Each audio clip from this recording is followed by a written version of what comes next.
صبح 8 بجے وہ مسجد کے گیٹ پہ تھی۔ اندر داخل ہونے سے قبل اس نے رک کر بیلوں سے ڈھکے بنگلے کو دیکھا جس کا سنگی بینچ آج بھی ویران پڑا تھا۔ بابا تمہارا صاحب ہے؟ کچھ سوچ کر اس نے باڈی گارڈ کو مخاطب کیا۔ وہ تو شہر سے باہر گیا ہے۔ کب آئے گا؟ معلوم نہیں۔ اچھا۔ اس نے ذرا ایڑی اونچی کر کے گیٹ کے پار دیکھا۔ ہمایوں کی گاڑی کھڑی تھی۔ وہ بی بی وہ جہاز پہ گیا ہے۔ گارڈ قدرے گڑبڑایا۔ بھاڑ میں گیا تمہارا صاحب میری طرف سے۔ اس سفید سر پہ جھوٹ تو نہ بولو۔ نہیں ملنا چاہتا تو سیدھا منع کر دو۔ جھوٹ بولنا منافقت کی نشانی ہوتی ہے، ایمان کی نہیں۔ خدا کا خوف کرو۔ وہ آخری فقرے قدرے نصیحت آمیز انداز میں کہتی اسکول کے گیٹ کی طرف بڑھ گئی۔ پتہ نہیں ہمایوں نے اس کے لیے یہ کیوں کہہ رکھا تھا، اور پتہ نہیں میں نے صحیح کیا یا غلط، مگر وہ ایسے میری جائیداد کبھی نہیں دیں گے۔ پھر اور کیا کرتی؟ بیزار سا تاثر چہرے پہ سجائے بیگ اٹھائے وہ سست روی سے برآمدے کی طرف چل رہی تھی۔ اور یہ جھوٹ تو نہیں، اس نے تو مجھے حبس بیجا میں رکھا تھا۔ اس نے چپل ریک پہ اتاری اور خود کو گھسیٹتی ہوئی نیچے سیڑھیاں اترنے لگی۔ مگر اغوا تو نہیں کیا تھا، میں ادھر اپنی مرضی سے گئی تھی، تو اس پہ یوں اغوا کا الزام لگا دینا جھوٹ نہیں ہوگا۔ وہ سر جھکائے آہستہ آہستہ زینے اتر رہی تھی۔ نہیں، جھوٹ کہاں، اس نے ڈیل تو کی تھی۔ اغوا اور خریدنا ایک ہی بات ہے، اگر ذرا سا لفظوں کا ہیر پھیر ہو جائے تو کیا؟ اس نے کرسی پہ بیٹھ کر کتابیں سائیڈ پہ رکھیں اور ساتھ بیٹھی لڑکی کے سپارے پہ جھانکا، اور پھر مطلوبہ صفحہ کھولنے لگی۔ تفسیر شروع ہو چکی تھی، وہ آج بھی لیٹ تھی۔ فواد کے خلاف گواہی نہ بھی دوں تو بھی وہ سزا پائے گا، اور وہ اتنا بڑا اے ایس پی، کوئی میرے بیان سے اسے سزا تھوڑی ملے گی۔ بس لفظوں کو تھوڑا سا انٹرچینج کر دیا جائے تو کیا؟ میری نیت تو صاف ہے۔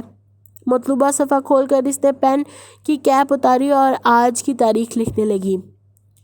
اور تم جھوٹ کو سچ کے ساتھ نہ ملاؤ اور نہ تم سچ کو چھپاؤ، حالانکہ تم خوب جانتے ہو۔ میڈم مصباح کی آواز پہ جیسے کرنٹ لگا اور وہ سیدھی ہوئی۔ وہ اپنی ٹیچر چیئر پہ بیٹھی کتاب سے پڑھ رہی تھیں۔ اس نے بے اختیار اپنے سپارے کو دیکھا۔ اس صفحے پہ سب سے اوپر یہی لکھا تھا: تم میری آیات کے بدلے تھوڑی قیمت نہ لو اور صرف مجھ سے ہی ڈرو، اور تم جھوٹ کو سچ سے نہ ملاؤ اور حق کو نہ چھپاؤ، حالانکہ تم جانتے ہو۔ وہ سن سی، بے حد ساکت سی، پھٹی پھٹی نگاہوں سے ان الفاظ کو دیکھ رہی تھی۔ میڈم آگے پڑھ رہی تھیں مگر اسے کچھ سنائی نہ دے رہا تھا۔ ساری آوازیں جیسے بند ہو کر رہ گئی تھیں۔ وہ بنا پلک جھپکے ان الفاظ کو دیکھ رہی تھی: کیا تم لوگوں کو نیکی کا حکم دیتے ہو اور اپنے نفس کو بھول جاتے ہو، حالانکہ تم کتاب پڑھتے ہو؟ کیا پھر تم عقل سے کام نہیں لیتے؟ اسے ٹھنڈے پسینے آنے لگے۔ ذرا دیر پہلے گارڈ کو کی گئی نصیحت اس کے کانوں میں گونج رہی تھی۔ اسے لگا وہ کتاب اس سے بات کر رہی ہے۔ پھر میں کیا کروں؟ اس کا دل کانپنے لگا تھا۔ بے اختیار اس نے رسی تھامنا چاہی، کلام کی رسی۔ وہ نہ جانتی تھی کہ دوسرے سرے پہ کون ہے، مگر اسے یقین تھا کہ دوسرے سرے پہ کوئی ضرور موجود ہے۔ صبر اور نماز کے ساتھ مانگو، بے شک وہ نماز سب پہ بہت بھاری ہے سوائے ان کے جو ڈرنے والے ہیں۔ اس نے وحشت زدہ سی ہو کر سر اٹھایا۔ پنک اسکارف والے بہت سے سر اپنی کتابوں پہ جھکے تھے، کوئی بھی اس کی طرف متوجہ نہ تھا۔ اس نے پھر سے ان الفاظ کو پڑھا۔ وہ کوئی مضمون نویسی نہ تھی، وہ گفتگو تھی۔ او مائی گاڈ! اس کا دل زور زور سے دھڑک رہا تھا۔ It's talking to me. Side بیٹھی لڑکی نے سر اٹھایا۔ تو یہ ٹاک ہی تو ہے، کلام۔ اس کو ہم کلام پاک اس لیے تو کہتے ہیں۔ وہ سادگی سے کہہ کر اپنے سپارے پہ جھک گئی۔ محمل نے سپارہ بند کیا اور کچھ بھی اٹھائے بنا تیزی سے بھاگتی ہوئی سیڑھیاں چڑھتی گئی۔ فرشتے اپنے آفس میں آئی تو وہ اس کا انتظار کر رہی تھی۔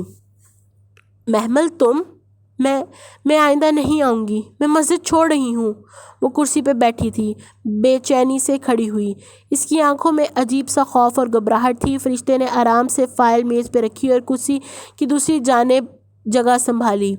کھڑکی کی بلائنڈز بند تھے، کمرے میں چھاؤں سی تھی۔ آپ میری بات سن رہی ہیں؟ بیٹھو۔ وہ میز کے دراز کھول کر جھکی، کچھ تلاش کرنے لگی۔ محمل بمشکل ضبط کرتی کرسی پہ ٹکی۔ اس کا بس نہیں چل رہا تھا کہ وہ ادھر سے بھاگ جائے۔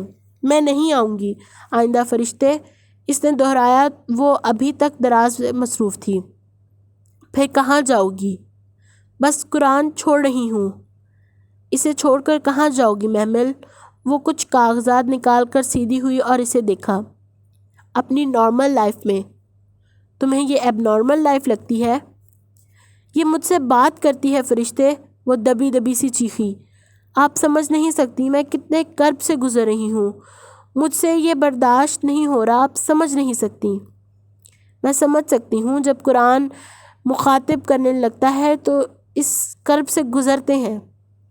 نہیں، اس نے سختی سے نفی میں سر ہلایا۔ وہ کسی کے ساتھ نہیں ہو سکتا جو میرے ساتھ ہو رہا ہے، آپ تصور نہیں کر سکتی۔ تمہیں لگتا ہے تم پہلی ہو؟ اس نے گہری سانس لے کر آنکھیں بند کیں اور سر دونوں ہاتھ میں گرا لیا۔ ہم انسان تو یہ بوجھ اٹھانے کے قابل ہیں، پھر تم اتنی کمزور کیوں پڑ رہی ہو؟ ہم پہاڑ ہوتے تو نہ سنبھال سکتے، دب جاتے۔ اس نے آہستہ سے سر اٹھایا۔ فرشتے کو وہ لمحہ بھر میں بہت بیمار لگی تھی۔ کوئی میری سوچیں پڑھ رہا ہے فرشتے؟ وہ مخلوق نہیں ہے، وہ کلام ہے، بات ہے، اللہ کی بات، اور اللہ ہی سوچیں پڑھ سکتا ہے۔ وہ گم سم ہو گئی۔ میں اللہ سے بات کر رہی تھی؟ تمہیں کوئی شک ہے؟ مگر یہ 1400 سال پرانی کتاب ہے، یہ کیسے ہو سکتا ہے کہ پاسٹ میں ہو کر ہم سے 1400 سال بعد کے فیوچر سے خود کو کانٹیکٹ کر لے؟ It's like miracle. یہ تو معجزہ کی طرح ہے۔ یہی تو ہم اسے کہتے ہیں، معجزہ۔ اور جب یہ ختم ہو جائے گی تو پھر سے شروع کر لینا۔ حضور اکرم صلی اللہ علیہ وسلم کہا کرتے تھے کہ قرآن کے معجزے بار بار دہرانے سے کبھی پرانے نہیں ہوں گے۔ فہماً بتا رہی ہوں۔ میں اسے چھوڑ دوں تو؟ فرشتے نے تعصب سے اسے دیکھا۔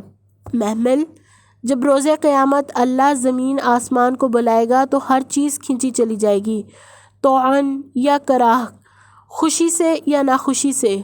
جب ہم اللہ کے بلانے پہ نماز اور قرآن کی طرف نہیں آتے تو اللہ ہمارے لیے ایسے حالات بنا دیتا ہے، یہ دنیا اتنی تنگ کر دیتا ہے کہ ہم زبردستی سخت ناخوشی کے عالم میں آنا پڑتا ہے، اور پھر ہم کربن بھی بھاگ کر آتے ہیں، اور اس کے علاوہ ہمیں کہیں پناہ نہیں ملتی۔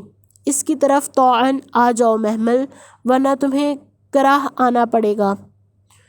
پھر وہ مزید کوئی بحث نہ کر سکی۔ اسے فرشتے کی بات سے بے حد خوف آیا تھا۔ اسے لگا کہ وہ اب کبھی قرآن نہیں چھوڑ سکے گی۔ اگر اسے معلوم ہوتا کہ اس ایک لفظ میں اس کی زندگی کا سب سے بڑا امتحان چھپا ہے تو وہ اسے کبھی مس نہ کرتی، اور نہیں تو اس کا مطلب لغت میں ہی تلاش کر لیتی، مگر جانے کیسے وہ اس سے لکھنا رہ گیا۔ آج رکوع میڈم صبا کے علاوہ ایک اور ٹیچر پڑھا رہی تھیں۔ میڈم ذکیہ بنی اسرائیل کی ہیکل میں داخل ہونے کا قصہ بیان کر رہی تھیں،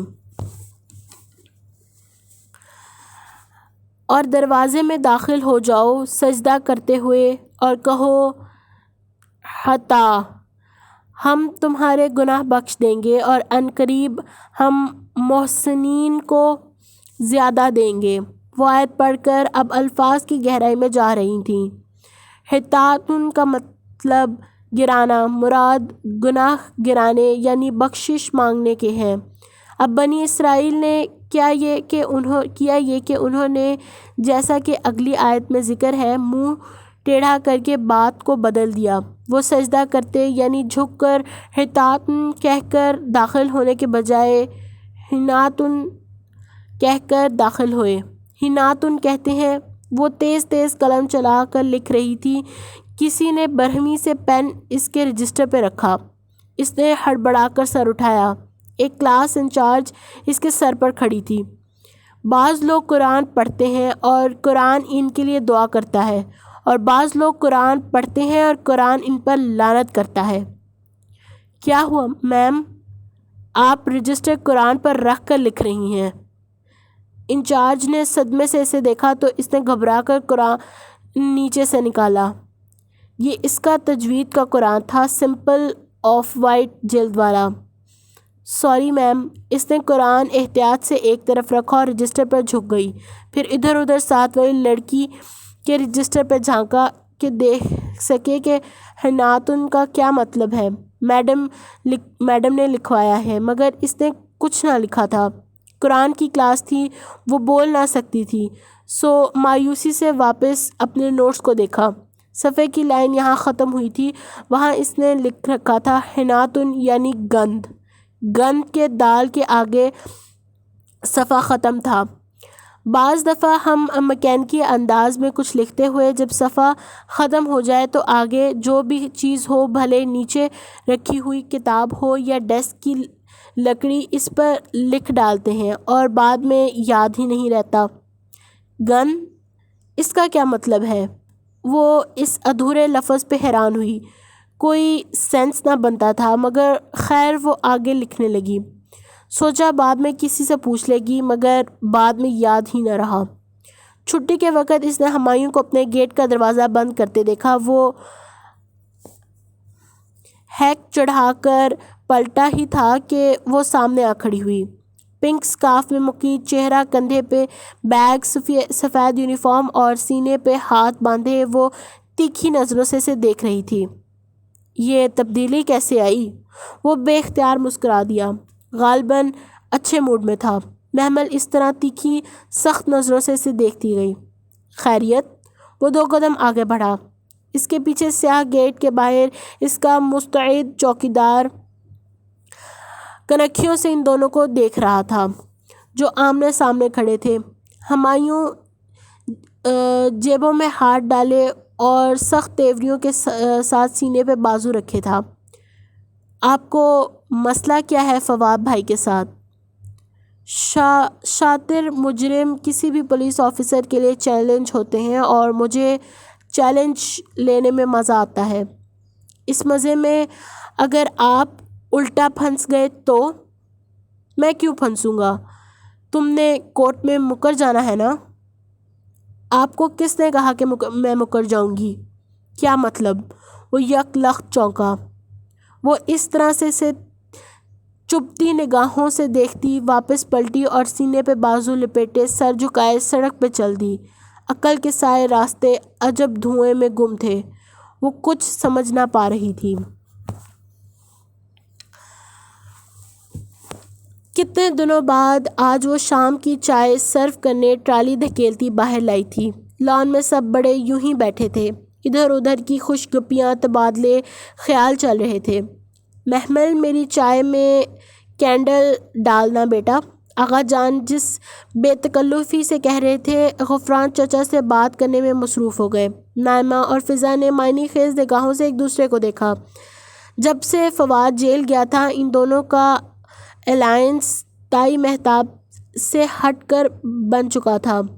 دونوں کے خواب اسے داماد بنانے کے چکنا چور ہو گئے تھے، اور اب وہ مزید تائی کی خوش آمدید کرنے کے بجائے انہیں بے رخی دکھانے لگی تھیں۔ یہ لیجیے آغا جان۔ اس نے بھی پورے اعتماد سے کپ ان کو تھمایا اور پھر تائی مہتاب کو جو الگ سی گم سم بیٹھی تھیں۔ تھینک یو محمل، جانے انہوں نے کس طرح سے بظاہر مسکرا کر کہا۔ فضا نے آنکھوں ہی آنکھوں میں نائمہ کو ہلکا سا اشارہ کیا۔ نائمہ نے ہوں کہہ کر سر جھٹکا۔ ان کی سمجھ میں نہ آ رہا تھا کہ اچانک وہ اس پہ اتنے مہربان کیوں ہو رہے ہیں۔ وہ خالی ٹرے لیے اندر آئی تو سیڑھیوں سے اترتا حسن جو شرٹ کے کف بند کر رہا تھا اسے دیکھ کر لمحے بھر کو رکا۔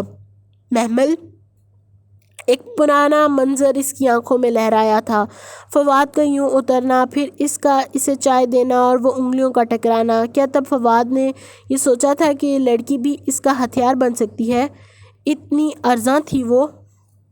منظر وہی تھا، بس چہرہ بدل چکا تھا۔ اس کی آنکھوں میں کرچیاں سی چبھنے لگیں۔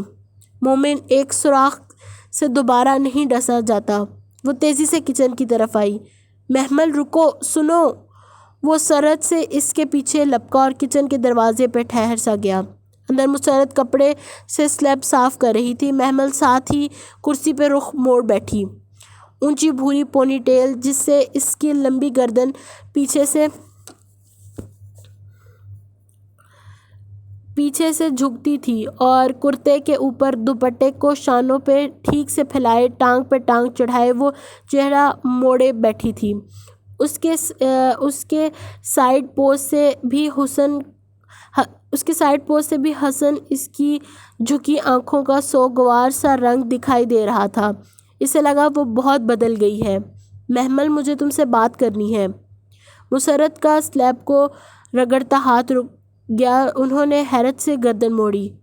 حسن، چچی محمل کو کہیں ذرا میری بات سن لے۔ انہوں نے اسے دیکھا جو بے تاثر سی لب بھینجے سر جھکائے کرسی پہ بیٹھی تھی۔ محمل، حسن بلا رہا ہے۔ میں ان کے باپ کی نوکر ہوں جو آؤں؟ اس کا دل چاہا کہ وہ یہ کہہ دے مگر صبح ہی تو فرشتے نے اسے کچھ کہا تھا۔ محمل، مسرت نے پکارا، انہوں نے جو کہنا ہے یہیں کہہ لیں۔ منظور نہیں ہے تو بے شک نہ کہیں۔ وہ سر جھکائے ٹیبل کو دیکھ رہی تھی۔ ایک قسم اس اترتی فجر میں اس نے کھائی تھی۔ وہ قسم اسے اب آخری سانس تک نبھانی تھی۔ محمل، تم سمجھتی کیوں نہیں ہو؟ وہ بے بس سا اس کے سامنے آیا۔ وہ تمہیں فواد کے لیے استعمال کر رہے ہیں۔ تم خود کو اس کیس میں مت الجھاؤ۔ اس نے گردن اٹھائی۔ وہ اس کے سامنے کھڑا فکر مندی سے اسے دیکھ رہا تھا۔ محمل کا چہرہ بے تاثر تھا، بالکل سپاٹ۔ آپ نے کہہ لیا جو کہنا تھا، اب آپ جا سکتے ہیں۔ اس نے آلوؤں کی ٹوکری قریب کھسکا کر میز سے چھری اٹھا لی۔ وہ چند لمحے بے بس سا اسے دیکھ رہا تھا، پھر تیزی سے باہر نکل گیا۔ مسرت الجھی سی اسے دیکھتی اس کے قریب آئی۔ کس کیس کی بات کر رہا ہے حسن؟ آلو گوشت میں بنا دوں گی، آپ قورمہ دیکھ لیجئے گا اور کھیر بھی، کیونکہ میں نہیں چاہتی کسی کو کوئی شکایت ہو۔ وہ اب مگن سی آلو چھیل رہی تھی۔ مسرت گہری سانس لے کر سلیب صاف کرنے لگی۔ وہ جانتی تھی وہ اب نہیں بتائے گی، اور وہ آلو چھیلتے اس عجیب بات کو سوچ رہی تھی جو صبح اس کو فرشتے نے کہی تھی، جب وہ رشتہ داروں اور یتیموں کے ساتھ حسن سلوک کی آیتیں پڑھ کر تڑپ گئی تھی اور پوچھا تھا کہ یہ جو لوگ یتیموں کا مال کھاتے ہیں ان کے لیے کیا سزا بتائی گئی ہے۔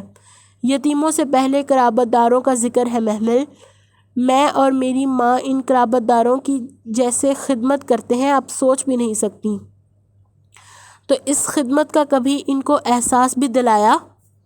اماں تو ہر وقت جتی رہتی ہیں مگر میں ادھار رکھنے کی قائل نہیں ہوں۔ وہ ایک کہیں تو میں 10 سناتی ہوں، ایک ایک آئٹم گنواتی ہوں جو بناؤں۔ اس نے فخر سے کہا اور پھر فرشتے کا سنجیدہ چہرہ دیکھا تو کچھ غلط لگا۔ یعنی سب کر لیا، ملیا میٹ کر دیا۔ یہ تو ان پر ظلم ہے۔ ظلم؟ میں ظلم کرتی ہوں ان پہ؟ وہ شاک رہ گئی۔ ظلم کی تعریف کیا ہوتی ہے؟ کسی کے حق میں کمی کرنا، ایک کی ایک سنانا، برابر کا مقابلہ کرنا، مگر نو پرابلم۔ وہ مجھے جو بول دیں اور میں آگے سے چپ کر جایا کروں، ایک بھی نہ سناؤں؟ تم اگر سنا دو گی تو سب برابر کر دو گی، پھر تم ان کے کیے شکوے کسی سے کرنے کا حقدار نہیں ہو۔ معاف کر دیا کرو، اور جانتی ہو معاف کرنا کیا ہوتا ہے؟ اس کا سر خود بخود نفی میں ہل گیا۔ اس کو دکھ نہ دینا، کسی کو دکھ نہ دینا جس نے آپ کو دکھ دیا ہو، ان کو ان کے رویے کا احساس تک نہ دلانا، کچھ نہ بتانا، یہ معاف کرنا ہوتا ہے۔ تم معاف کر دیا کرو، صبر کیا کرو۔ ساری زندگی صبر ہی تو کیا ہے میں نے۔ وہ صبر نہیں ہوتا جو تم کرتی ہو۔ صبر وہ ہوتا ہے کہ اگر سر پہ بھاری پتھر بھی لگ جائے تو لبوں سے اف تک نہ کرنا۔ صبر وہ ہوتا ہے جو تمہاری ماں کرتی ہے، اور احسان؟ صبر اور معاف کرنے کے بعد ان کے برے رویے کے جواب میں بہت اچھا رویہ 2. میں کیوں کروں یہ سب؟ وہ کیوں نہیں کرتے؟ رشتہ داروں کے ساتھ ویسا ہی رویہ رکھنا چاہیے جیسا وہ ہمارے ساتھ رکھتے ہیں، مگر رسول اکرم صلی اللہ علیہ وسلم تو کہا کرتے تھے کہ بدلے کی صلہ رحمی کرنے والا صلہ رحمی نہیں کرتا۔ محمل: اس پہ تو آپ کو اجر ہی نہیں ملے گا۔ اجر تو تب ملے گا جب آپ برے کے جواب میں اچھا کریں۔ تم انہیں معاف کر دیا کرو اور اپنا حق اللہ سے مانگو۔ انہوں نے میری جائیداد کھا لی ہے، وہ چیخ پڑی تھی۔ ابا اپنی ساری پراپرٹی میرے نام کر گئے تھے۔ بہت غلط کر کے گئے تھے پھر۔ انہیں حق ہی نہیں تھا کہ ساری پراپرٹی وصیت کرتے۔ ان کا حق تو بس 1/3 پہ تھا۔ اس کو بے شک کسی کے نام وصیت کر جاتے، مگر باقی کے 2/3 حصے کی شرعاً تقسیم کی اجازت دے جاتے تو شاید تمہارے چچا لوگ اپنا حصے پہ قناعت کر لیتے۔ وارث تو اللہ نے بنائے ہیں۔ جانے والے کو برا بھلا نہیں کہہ رہی، مگر ایک غلط فیصلہ بہت سوں کی زندگی خراب کر دیتا ہے۔ محمل: تم کچھ لوگوں کی غلط فیصلوں کو بنیاد بنا کر اپنے رشتہ داروں پہ ظلم کرو گی تو یہ مت بھولو کہ پل صراط پر رحم اور امانت کے کانٹے ہمارا انتظار کر رہے ہیں۔ ہر خائن اور قطع رحمی کرنے والے کو وہ پل سے نیچے جہنم میں گرائیں گے، اور ہر امانت دار اور صلہ رحمی کرنے والا پل پار کر جائے گا۔ تم وہ پل پار نہیں کرنا چاہتی؟ وہ سر جھٹک کر تیزی سے آلو چھیلنے لگی۔ میڈم، مجھے ایک بات پوچھنا ہے۔ اس روز وہ کلاس کے بعد میڈم مصباح کے پاس گئی تھی۔ جی ضرور پوچھیے۔ میڈم بہت توجہ سے اس کی طرف دیکھ رہی تھیں۔ وہ میم، مجھ سے نماز پڑھی نہیں جاتی، تو خیر ہے؟ ہاں کیوں نہیں، خیر ہے، اٹس اوکے۔ اگر آپ نہیں پڑھ سکتی تو۔ محمل کو لگا منو بوجھ اس کے کندھوں سے اتر گیا ہو، وہ ایک دم کسی قید سے آزاد ہوئی ہو۔ وہی تو میم، میں باقی نیکیاں کر لوں، قرآن پڑھ لوں، ٹھیک ہے نا؟ نماز پڑھنا بہت ضروری تو نہیں ہے؟ نہیں، اتنا ضروری تو نہیں ہے۔ اگر آپ نہیں پڑھنا چاہتی تو نہ پڑھیں۔ میم، کوئی فرق تو نہیں پڑے گا نا؟ قطعاً فرق نہیں پڑے گا، یہ بالکل آپ کی اپنی مرضی ہے۔ اوہ اوکے۔ وہ بے حد آسودہ سی مسکرائی، مگر میڈم مصباح کی بات ابھی ختم نہیں ہوئی تھی۔ یقین کریں محمل، کوئی فرق نہیں پڑے گا اسے۔ آپ بے شک نماز پڑھیں، بے شک سجدہ نہ کریں۔ جو ہستیاں اس کے پاس ہیں وہ اس کی عبادت سے تکبر نہیں کرتیں۔ اگر آپ کر لیں، اسے کیا فرق پڑے گا؟ اس آسمان کا بلشت بھر بھی حصہ خالی نہیں جہاں کوئی فرشتہ سجدہ نہ کرتا ہو، اور فرشتہ جانتی ہیں کتنا بڑا ہو سکتا ہے۔ جب اس پہاڑ پر حضرت محمد صلی اللہ علیہ وسلم نے جبرائیل علیہ السلام کے پکارنے پر پلٹ کر دیکھا تو جبرائیل علیہ السلام کا قد زمین سے آسمان تک کا تھا، اور ان کے پیچھے حضرت محمد صلی اللہ علیہ وسلم کو آسمان نظر نہیں آ رہا تھا۔ ایسے ہوتے ہیں فرشتے۔ 70,000 فرشتے کعبہ کا روز طواف کرتے ہیں۔ یہ تعداد عام سی لگتی ہے، مگر جانتی ہو جو 70,000 فرشتے روز طواف کرتے ہیں، ان کی باری پھر قیامت تک نہیں آئے گی۔ اس رب کے پاس اتنی لاتعداد ہستیاں ہیں عبادت کرنے کے لیے، آپ نماز نہ بھی پڑھیں تو اسے کیا فرق پڑے گا؟ میڈم مصباح جا چکی تھیں اور وہ دھواں چہرے کے ساتھ کتابیں سینے سے لگائے ساکت سی کھڑی تھی۔ اس کو لگا کہ وہ اب کبھی نماز نہیں چھوڑ سکے گی۔ شام میں اس نے بہت اہتمام سے عصر پڑھ کر لاؤنج میں فون اسٹینڈ کے ساتھ بیٹھی ہی تھی کہ نادیہ کو فون کرے۔ نعمہ چچی معاذ کو کان سے پکڑے بے بسی سے ڈانٹ رہی تھی، اور وہ کان چھڑا کر جھپاک سے منہ چڑھاتا بھاگ گیا۔ اتنا شیطان ہو گیا ہے یہ لڑکا، کیا کروں میں اس کا؟ وہ کمر پہ ہاتھ رکھے پریشانی سے بولیں، اور محمل کی فون نمبرز پریس کرتی انگلیاں تھم سی گئیں۔ شیطان ہو گیا ہے یہ لڑکا، اس نے زیر ضبط لب دہرایا۔ لفظ شیطان کا روٹ ورڈ کیا تھا؟ شین طاء نون۔ شطن یعنی رحمت سے دور، اللہ کی رحمت سے دور، دھتکارا ہوا۔ اوہ گاڈ، انہوں نے اپنے بچے کو اللہ کی رحمت سے دور ہوا کہہ دیا۔ چچی، اس نے ہولے سے انہیں پکارا۔ فون کا ریسیور ابھی تک اس کے ہاتھ میں تھا۔ ہاں؟ نعمہ چچی نے پریشانی سے چونک کر اسے دیکھا۔ معاذ کو شیطان تو نہ کہیں چچی، اللہ نہ کرے وہ شیطان ہو۔ شیطان تو اللہ کی رحمت سے دور ہونے کو کہتے ہیں۔ اچھا بس کرو، 2 سپارے کیا پڑھ لیا، اب ہمیں سکھائیں گی۔ ان کا تو قبلہ ہی بدل گیا ہے، وہ استہزائیہ کہتی باہر نکل گئیں اور وہ جہاں تھی وہیں سن سی بیٹھی رہ گئی۔ صبح ہی تو 2 سپارے کی پہلی آیات پڑھی تھیں کہ عنقریب وہ بے وقوف لوگ کہیں گے کہ ان کو ان کے قبلے سے کس نے پھیر دیا۔ ان کا تو قبلہ ہی بدل گیا ہے، وہ تکرار اس کے ذہن میں گونج رہی تھی۔ بہت پہلے ملنے والی وہ سیاہ فام لڑکی ایک دم اسے یاد آئی تھی۔ اس میں تمہارا ماضی ہے، حال ہے اور مستقبل لکھا ہے، وہ ٹھیک کہتی تھی۔